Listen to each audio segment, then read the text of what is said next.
சிறகடிக்க ஆசை சரியில்லை. அடுத்த வர எபிசோடில் நம்ம ரோகிணிக்கு வந்து பிஏ ஃபோன் பண்ணி என்ன உன் பையன் கிரிஷை காணோன்னு சொல்லி எல்லா இடத்துலையும் தேடிட்டுருக்கியா, நீ என்ன தான் தேடினாலையும் உன் பையன் கிரிஷ் கிடைக்க மாட்டான் அப்படின்ற மாதிரியே சொல்லிடுறாங்க. இதை கேட்ட ரோகிணி வந்து பயங்கரமாக ஷாக் ஆகுறாங்க.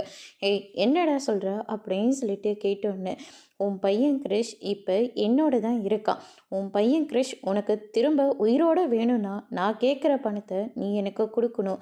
2,00,000 பணம் எனக்கு இப்போ முக்கியமாக தேவைப்படுது. அதனால் எனக்கு அந்த பணத்தை கொடுத்தேன்னா உன் பையன் கிரிஷை நான் உயிரோடு உனக்கு கொடுத்துட்றேன் அப்படின்ற மாதிரி சொல்லிடுறாங்க. நீ கேட்குற பணம் இப்போதைக்கு என்கிட்ட இல்லை அப்படின்ற மாதிரி சொல்லிடுறாங்க. நீ உங்ககிட்டயே பணம் இல்லை, தனியாக ஆஃபீஸ் வச்சு ரன் பண்ணுற அளவுக்கு ஆயிட்ட அப்படின்ற மாதிரி சொல்லிடுறாங்க.